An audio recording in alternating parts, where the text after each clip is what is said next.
What's going on, guys? Welcome to my channel and welcome to today's video, which is all about how to understand and begin to look at your natal birth chart in astrology in a very practical, fundamental, and impactful way.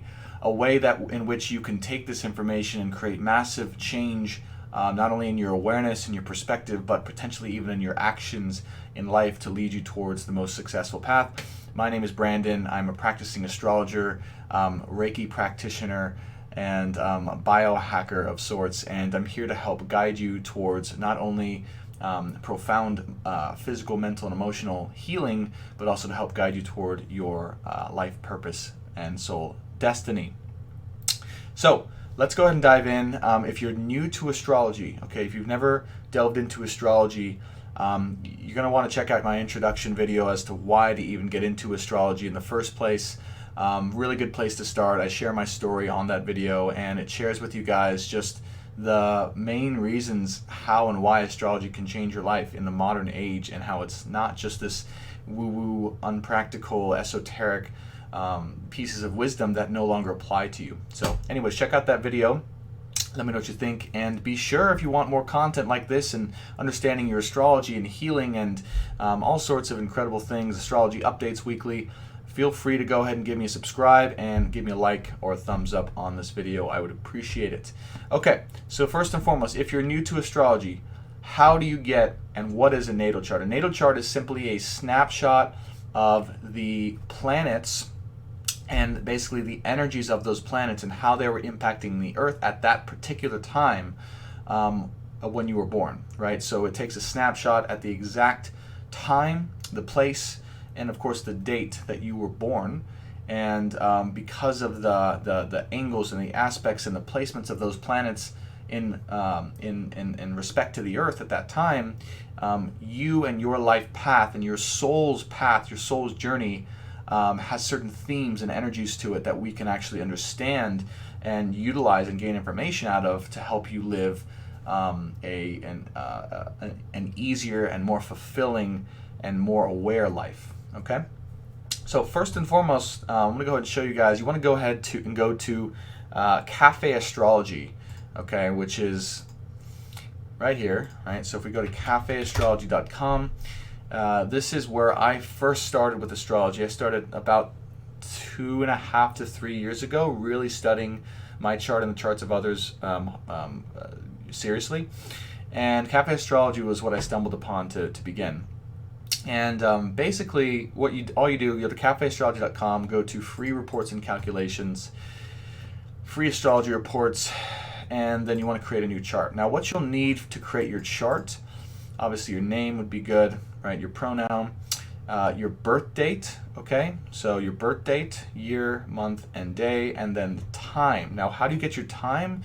You actually have to go get your birth certificate, and you want to get that exact time. That's really, really important, depending on what chart type you use, but you want to get as close to your exact time as possible, preferably within the hour or half an hour. If you don't have your birth time or you don't have your birth certificate, you want to call the hospital that you were born at, and most likely they'll have a record of your birth time or your birth certificate there that you can get a hold of, and so you can gain this invaluable information for your life. Okay. Then last thing is your birthplace or location. So you want to go ahead and do that. Put that in, press submit, then you'll have your chart. It'll come out with not only this drawing of your chart, but a description, an automated description of all the planets, where they're at, and tons of information you could start to dive into. Okay. So that's just right off the bat. I wanted to show you guys that in case you were wondering where to go and how to do this, okay? But now I'm going to dive into, of course, the basics of a chart and what it actually looks like. And this isn't, one you're going to look at on Cafe Astrology necessarily, but it is, this is a chart called, or an app, I'm sorry, called Ephemeris, okay? So it costs some money, but it's well worth it in the end if you're going to be practicing astrology seriously. Let me just lower this, there you go, decrease that size there. Okay, so most people know about their sun signs. What we're going to be covering today is the 4 most powerful elements of your chart that you can understand, which are where your sun sign, what your sun sign is and what house it's located in. Okay, so your sun, your moon, right? Both your moon sign and the house it's located in. Okay, we'll talk about houses in a second. The rising sign, okay, also called the ascendant, and or known as the sign that was rising or on the horizon when you were born. So that's where the time comes in, time you were born. And then what we call the chart ruler, okay, which every sign has a ruling planet, okay, a planet that rules that sign, that's associated with that sign, has the energies of that sign or similar energies or conducive energies. And what we're going to be talking about as the fourth major aspect that most people aren't aware of, right, is the planet that rules your rising sign, okay, is another major aspect of your personality, and almost a hidden side to yourself that plays a fundamental role in your development, okay, and plays a fundamental role also in how the world perceives you and the energy from which the rising sign is flavored with, if that makes sense, okay. All right, so let's just talk about, I'm just going to go over these 4 different elements, give you guys a quick bite of how to do this, nice and efficient, and that way you guys can get rolling, go to Cafe Astrology, check this out for yourself, and start to understand the energies. Okay, so first things first, let's go over the sun sign. So sun, okay, is right here. You can see this little emblem here is the sun. Now, if you're on Cafe Astrology, you're going to see something similar to this symbol, but you're also going to see you're going to see a description for what that means, all right? So this is the sun, okay? You're looking at my cursor. This is the moon, all right? Okay, this little emblem here. And then this sign at what we call the cusp of the first house, which the cusp is this line right on the left-hand side of your chart, right above the number 1, okay, so it's the cusp, or in between, of the first house. And the cusp is always the sign above where the house starts, okay? So you can see this one's in Libra. Now, we are looking at my chart here. So in the future, maybe I'll get someone else's chart, but I just figured for fun, we'll pull my chart up so you guys can get to know me at the same time that I'm going over in this video. So, the first place we'll start, okay, is sun. Now, if you know where your sun's at, if you can see where your sun's at, 2 things you want to look at to understand yourself. Okay, first off, what is sun? Well, sun is your basic, okay, fundamental, right, like integral, egoic energy. Okay, it's the most. It's the part of yourself that's with you from birth all the way until death, and it stays relatively constant in your life.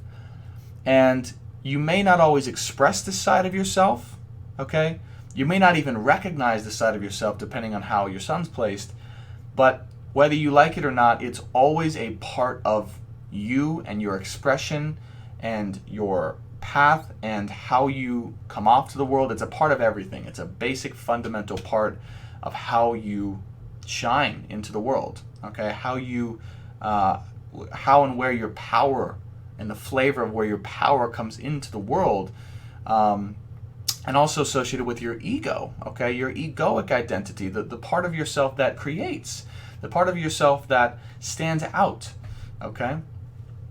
And is here, that stands for something, right? It's a very powerful planet, obviously.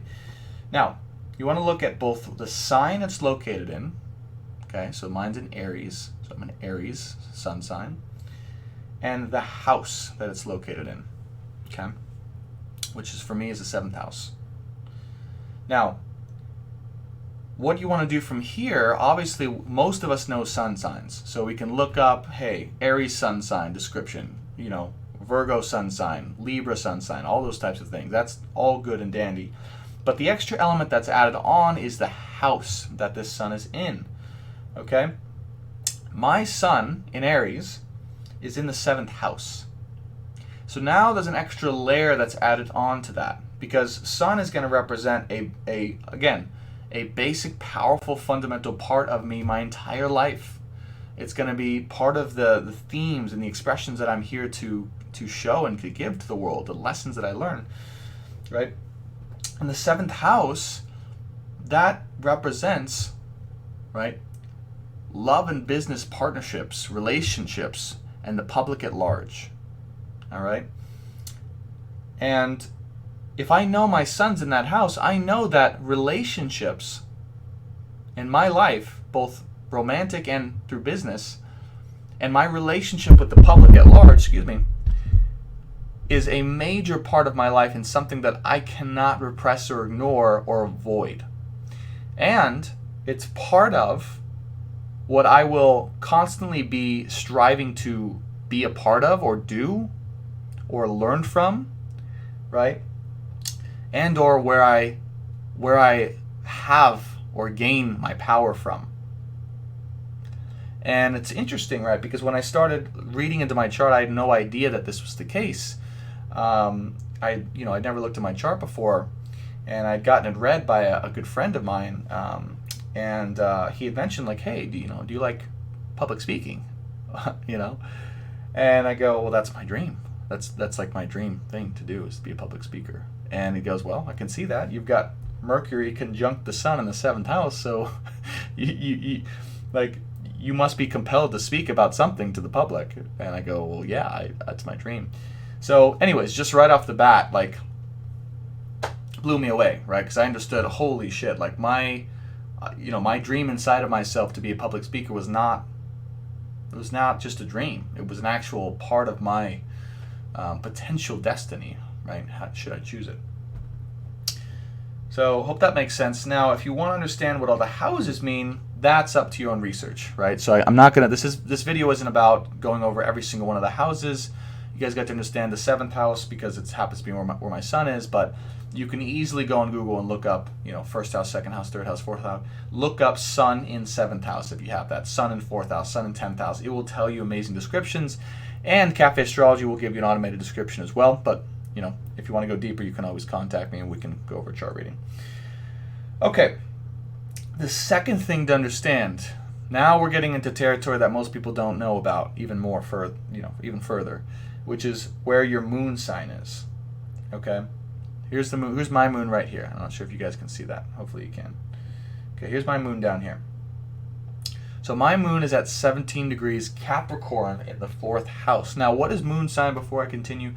Moon sign is the sign, or the planet that represents our inner unconscious ability and love and heart and inner self and subconscious mind. It's the lens through which we actually can perceive and receive the world. And it's also our ability to love and nurture and to give ourselves in an uncomplicated, reassuring way. And it represents our emotions, our emotional capability, and our emotional body, and our emotional depth to some extent. Okay? And it also represents, it's the framework for which your mind and your heart and your body is tuned to, emotionally and energetically tuned to. Okay? So again, you can see how this would add an extra layer on top of the information you get about the sun sign. Okay? So my moon is in Capricorn. All right? So you can think of the sun as your outermost self in some ways, right? The self that's shining out into the world, that's here fundamentally, basically to be and to shine and to produce and to, impact in some ways outwardly. The moon is, again, your inner self, your inner feelings, your inner emotions, your lens through which you intake the world, right? So it's more personal. But it can also be, it can also represent a part of your personality too.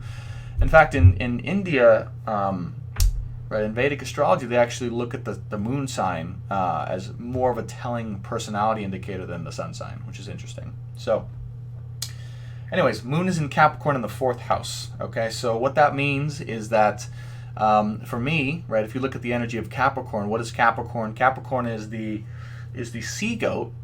Okay, it's the mystical sea goat that's on a mission and is traversing a mountain and wants to practically, step by step, fundamentally get up that mountain to accomplish whatever goal or mission it's seeking to do.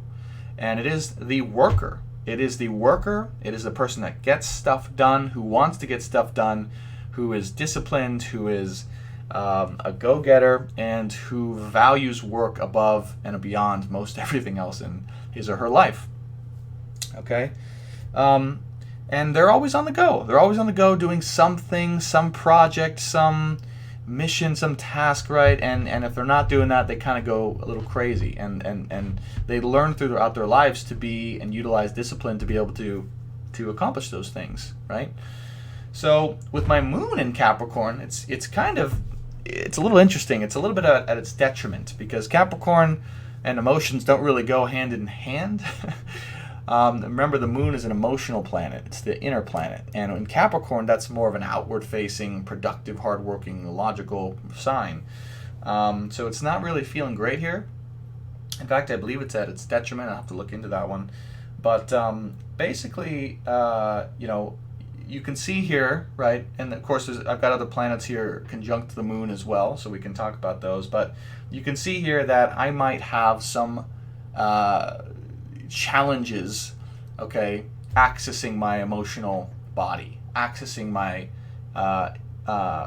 intuition, right? Or being able to, intuitively feel and express emotions. I might tend to rationalize my emotions or rationalize the world at large and see it as a way of getting ahead or being productive or utilizing it for a mission or a task instead of actually feeling and enjoying and experiencing and being in it, right? Capricorn's such a practical sign that it can get lost in that practicality as well. So and again, you want to look at where that is in your chart. Okay, I'm just giving you basic explanations. You guys are getting to know me. Hopefully this is fun for you guys as well. But look up moon in 4th in Capricorn, or moon in Capricorn, or moon in Virgo, moon in Libra, moon in Gemini. Wherever your moon is at, look up those descriptions. Okay, find this information. Last thing I'll go over. Last two things I'll go over are the rising sign. Okay, right over here. You can see my cursor. And the ruling planet of the rising sign. Okay. So, Libra is my rising sign. Okay, and you can look up whatever rising sign you are. Now, what is the rising sign? The rising sign is the sign in your chart that dictates how you are perceived by the world, specifically.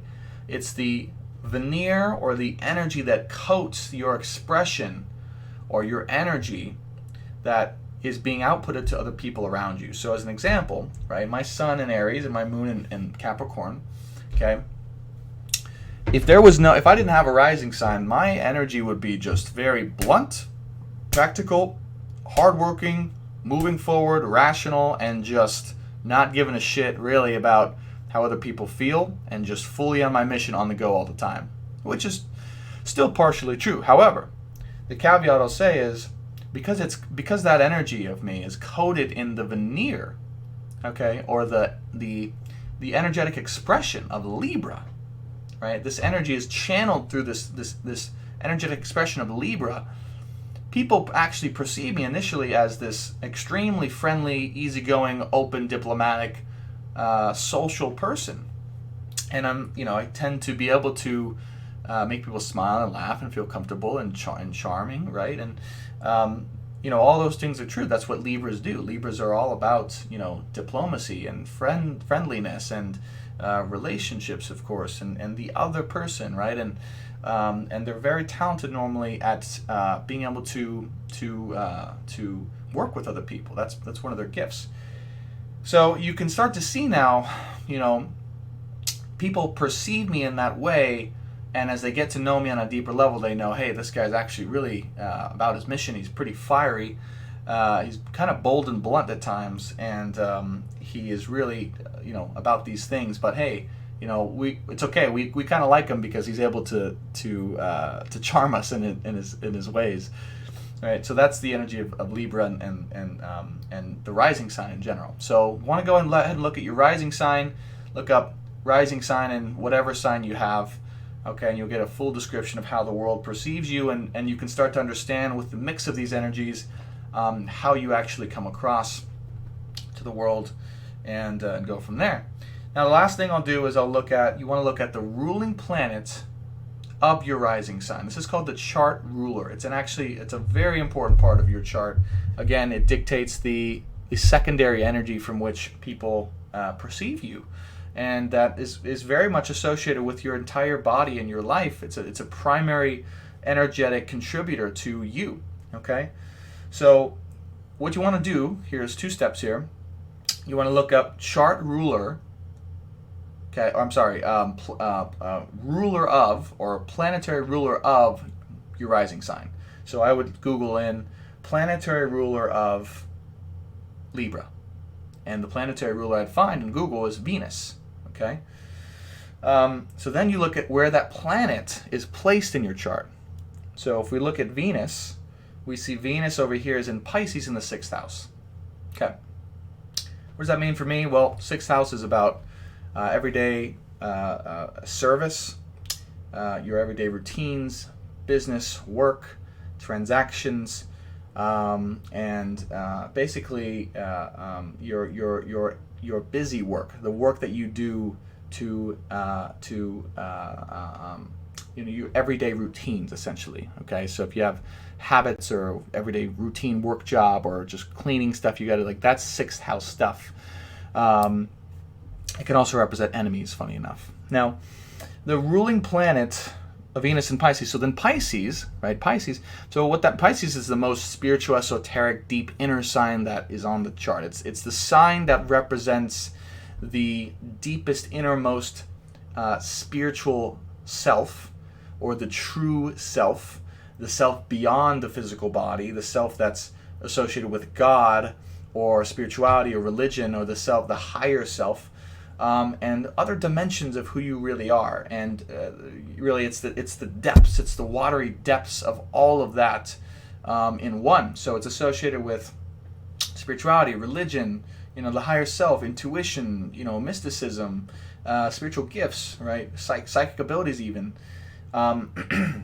So what we know here is that if my ruling planet is in the 6th in Pisces, well, most likely I'm going to have a spiritual inclination. I'm going to be open to these types of energies. And I'm going to be probably quite productive in pursuing and practicing these things, which I definitely am. And I might have everyday routines that help me, embrace and open up more to my spirituality and different aspects of myself and gifts associated with these things, to which I very much do. So, this is, and again, here's what I want to end with here, because I know I'm getting along here on the video. Okay, once you know these energies, right, what do you do with it?